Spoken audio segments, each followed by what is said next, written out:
जय भारत, जय संविधान। नमस्कार दर्शकों, एक खबर हम आज लेकर आ रहे हैं। एक अमानवतावादी खबर है और देश के लिए एक शर्मसार करने वाली खबर है। क्या ये देश में हिंदू के अलावा और कोई रह नहीं सकता? क्या हिंदू धर्म के अलावा अदर कोई धर्म इसमें नहीं रह सकता? यही बात आज एक साबित हुई है उत्तर प्रदेश से। आगरा में देश में जात और धर्म का कहर, सनातन विचार कर रहे हैं मानवतावाद पर प्रहार। देश में बौद्धों की संस्कृति पर हमले। आज एक नया मामला देश में यूपी से सामने आया है। योगी सरकार ने दुर्भावनावश तोड़ी भदंत आनंद महास्तवीर की कुटिया। देखिए, अखिल भारतीय भिक्षु संघ के राष्ट्रीय अध्यक्ष है भंते आनंद महास्तवीर और पिछले 40 वर्षों से वहां पर रह रहे हैं। और उस कुटिया पर आज यूपी सरकार, रेलवे प्रशासन ने आज बुलडोजर चलाया है। ये एक बहुत ही दुखदायक खबर है बौद्धों के लिए और मानवतावादी लोगों के लिए। ये दुर्भावनावश खबर है। देखिए इस मामले में पूरी खबर हमारे साथ IB7 न्यूज पर। योगी सरकार ने दुर्भावनावश तुड़वाई बौद्ध भिक्षु संघ के राष्ट्रीय अध्यक्ष भदंत आनंद महास्तवीर की कुटिया। आगरा, अखिल भारतीय बौद्ध भिक्षु महासंघ के राष्ट्रीय अध्यक्ष भदंत आनंद महास्तवीर अपनी तीखी टिप्पणियों के लिए जाने जाते हैं। हाल ही में भदंत आनंद महास्तवीर जी का सोशल मीडिया पर एक वीडियो तेजी से वायरल हुआ था, जिसमें उन्होंने हिंदू सभ्यता के नाम पर देश की भोली भाली जनता को गुमराह करने वाले नेता व साधुओं पर तीखे प्रश्न दागे थे। भदंत आनंद महास्तवीर समय समय पर राष्ट्रीय मुद्दों सहित अंधश्रद्धा, पाखंडवाद व छद्म हिंदूवादी राजनीति पर अपने बेबाक विचारों से बहुजन समाज को सजग करते रहते हैं। उनके द्वारा मौजूदा बीजेपी सरकार व हिंदूवाद के नाम पर पाखंडवाद, अंधश्रद्धा फैलाकर राजनीतिक रोटियां सेकने वाले लोगों पर कड़ी टिप्पणियां की गई थी, जिससे आहत होकर दुर्भावनावश भाजपा सरकार रेलवे के माध्यम से उनकी कुटिया पर JCB चलाकर उसे तुड़वाया गया है। जबकि उक्त कुटिया में वे करीब 40 वर्षों से रह रहे थे। साथ ही रेलवे की उक्त जमीन पर कई कॉलोनियां बसी है। अन्य धर्मों के मंदिर है, उन्हें न हटाते हुए केवल भदंत आनंद महावीर जी की कुटिया को तोड़ना भाजपा सरकार की दुर्भावनापूर्ण नीति को व्यक्त करता है।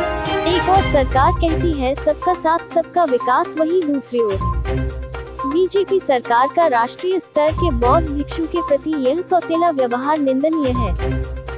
देश भर के अनेकों बहुजनवादी संगठनों, बौद्ध संगठनों सहित मध्य प्रदेश भारतीय बौद्ध महासभा ने इस घटना की कड़े शब्दों में निंदा की है। वो यूपी सरकार से मांग की है कि बौद्ध भिक्षु भदंत आनंद महास्तवीर जी देश भर के बौद्ध अम्बेडकर अनुयायियों के लिए पूजनीय है। उनके प्रति सरकार का यह भेदभावपूर्ण रवैया कदापि बर्दाश्त नहीं किया जाएगा। यूपी सरकार तुरंत आगरा की उसी जमीन पर फिर से बौद्ध भिक्षु कुटी का निर्माण करवाए, अन्यथा भारतीय बौद्ध महासभा सहित देश भर के हजारों बौद्ध व बहुजनवादी संगठनों द्वारा देश भर में चरणबद्ध आंदोलन कर भाजपा सरकार की भेदभावपूर्ण नीति का जोरदार विरोध किया जाएगा। तमाम भारत की धरती पर बीजेपी के शासनकाल में जहां अल्पसंख्यकों के साथ जुल्म और अत्याचार जारी है, वही बौद्धों की भी बहुत बुरी तरह से उपेक्षा की जा रही है। यहाँ मैं बताना चाहता हूँ कि मैं आगरा में थाना एतमादौला के अंतर्गत मारवाड़ी इंदिरानगर शंभू नगर एक बस्ती है, उसके नज़दीक मेहताब बाग रोड के पास अपनी झोपड़ी डाल करके विगत 40 वर्ष से वहाँ रह रहा हूँ। इस 40 वर्ष के दौरान मैंने राष्ट्र के हित में जितने कार्य किए वही बैठ कर के किए। उस झोपड़ी में ही रहकर किए, जिसमें कोई दरवाज़ा नहीं था, कोई खिड़की नहीं थी। लेकिन बरसात में अचानक उसकी कच्ची दीवारें टूट जाने से झोपड़ी जब ज़मीन पर आ गई, तो कुछ लोगों ने उस झोपड़ी की जगह पर एक कमरे का निर्माण करने के लिए मेरे से प्रार्थना की। मेरे लाख मना करने के बावजूद भी विगत 3-4-5 वर्ष पहले एक कमरा वहाँ बनाया और अभी कुछ दिन पहले मैंने वहाँ 10,000 रुपये के पेड़ लगाए, जो लोगों ने मुझे सहयोग प्रदान किया।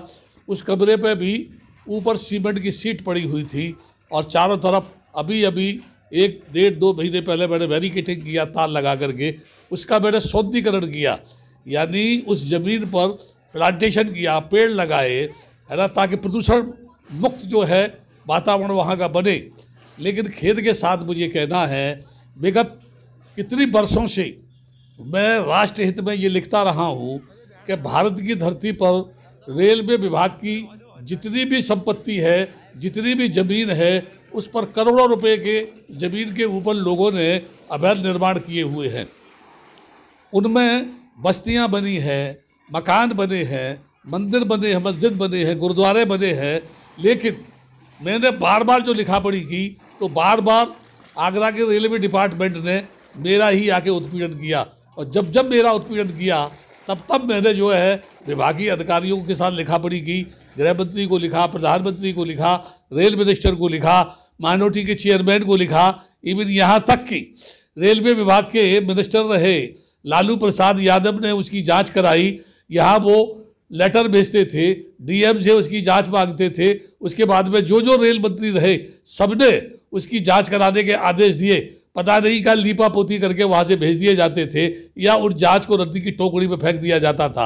अचानक उस मैटर को अनुसूचित जाति आयोग में ले गया, जहाँ बुद्धिस्ट महंत बौद्ध जो थे मेंबर थे, उनके साथ में उनके सामने उसका केस चला। एक दिन अचानक ईदगाह से रेलवे डिपार्टमेंट के मीणा नाम के एक इंजीनियर गए, उस दिन डेट थी, मैं भी गया, वो भी कागज़ लेके गए, मैं भी कागज़ लेके गया, और मैंने जाके वो सारे कागजात दिखाए। उन्होंने कहा कि वो ज़मीन हमारी है। मैंने ये कहा, जो भी रेलवे की ज़मीन होती है, पुराने ट्रैक के 20 सेंटर से ज़मीन को नापा जाता है। अगर आज भी 20 सेंटर से पुराने ट्रैक से उसको नापा जाए, तो वो ज़मीन जहाँ इन्होंने अपनी दीवार लगाई है और जहाँ जी अपना अधिकार बताते हैं, वहाँ तक इनकी ज़मीन नहीं है, बल्कि वो ज़मीन वहाँ है जहाँ मेरी झोपड़ी पड़ी हुई है, उससे भी 2-4 फुट पीछे की साइड में है। लेकिन मेरे खेद के साथ कहना पड़ रहा है मुझे कि मेरे आने के बाद अचानक ये लॉकडाउन लगा हुआ है। मैं दिल्ली में हूँ, आज ही वहाँ पर जो है रेलवे डिपार्टमेंट का पूरा जो है मजमा का मजमा वहाँ गया, और उन्होंने मेरी उस झोपड़ी कोई जगह पर जो कमरा था उसको तोड़ करके ध्वस्त कर दिया। उसमें मेरा टीवी था, उसमें रेलवे की ज़मीन पर जो इंक्रोचमेंट है उस कागज़ों की फाइल थी, उसमें मेरी 40-45 वर्ष की लिखी हुई मेरी डायरियाँ थी, उसमें मेरे बेशकीमती कागजात थे, मेरा पलंग था, उसके अंदर जो है अलमारियों में मेरे चीवर थे, तमाम सामान था, भगवान बुद्ध की मूर्तियाँ थी, वो सब ध्वस्त कर दिया उन्होंने। जो है मुझे उन्होंने पूछा भी नहीं, मुझे नोटिस भी नहीं दिया। बताते हैं कि कोई नोटिस दीवार पर चिपका दिया था। दीवार पर नोटिस जब चिपकाया जाता है, जब सुबह से आदमी शाम तक वापस आता है तो वो देख सकता है। मैं लॉकडाउन के समय में यहाँ था, लेकिन बावजूद उन्होंने उसको तोड़ ताड़ करके ध्वस्त कर दिया। जितने मैंने पेड़ लगाए थे सब उनको बेकार कर दिया, तोड़ के बर्बाद कर दिया।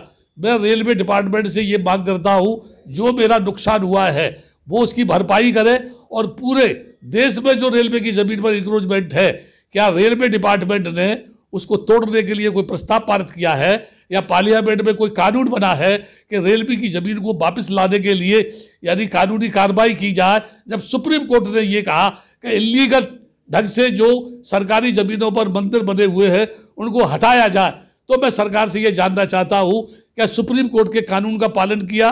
क्या उन्होंने कोई ऐसा कानून पारित किया है कि रेलवे की ज़मीन पर जो भी इंक्रोचमेंट है उसे हटाया जा रहा है या उसको हटाया जाएगा?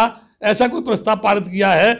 मैं समझता हूँ इन सब के बावजूद मेरे साथ इस तरह का व्यवहार करना, क्या ये बौद्धों के साथ सौतेला व्यवहार नहीं है? क्या ये भारत में रह रहे बौद्धों के ऊपर अत्याचार नहीं है? एक तरफ आपने जो है साकेत नगरी जो बौद्धों का स्थल था वहाँ राम मंदिर का निर्माण किया, अपनी ताकत का आप जो परिचय दे रहे हैं, आप जो जुल्म कर रहे हैं, विदेशों में जाकर के हमारे देश के प्रधानमंत्री कहते हैं कि मैं बुद्ध की धरती से आया हूँ। क्या बुद्ध की धरती पर रहने वाले भिक्षुओं के साथ यही व्यवहार होगा? क्या उनके साथ में उनकी जो है जो बुद्ध विहार है उनको ऐसे ही तोड़ा जाएगा? उनके साथ इस तरह का जुल्म अत्याचार होगा? यदि ऐसा जारी रहा तो हमको राष्ट्रीय स्तर पर नहीं अंतर्राष्ट्रीय स्तर पर भारत सरकार के खिलाफ जन आंदोलन करने के लिए बाध्य होना पड़ेगा, या फिर हमको भूख हड़ताल करने के लिए बाध्य होना पड़ेगा। नहीं तो अहिंसात्मक कदम उठाने के लिए सड़कों पर आना पड़ेगा। और यदि देश में किसी प्रकार की भी कोई घटना घटित होती है तो उसकी जिम्मेदार भारत सरकार होगी। ये सरकार के नुमाइंदे होंगे, आरएसएस होगी, विश्व हिंदू परिषद होगा, शिवसेना होगी, जो भारत की धरती पर हिंदू गणराज्य की स्थापना करना चाहते हैं। अभी तो इन्होंने बौद्धों के साथ जुल्म किया है। वही मेरे पास में, मेरे जो जहाँ बुद्ध विहार था उसी के पास में नगला देवजीत में मस्जिद थी, उसकी दीवारें तोड़ दी गई, उसके गुम्बटों को तोड़ दिया गया।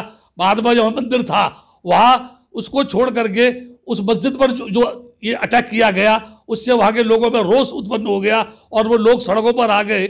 मैं ये सरकार से जानना चाहता हूँ, क्या ये सरकार इस देश में बगावत करना चाहती है, हिंसा को बढ़ावा देना चाहती है, या कत्लेआम कराना चाहती है, लोगों को जिंदा दफन करना चाहती है, लोगों को जिंदा ही मार देना चाहती है?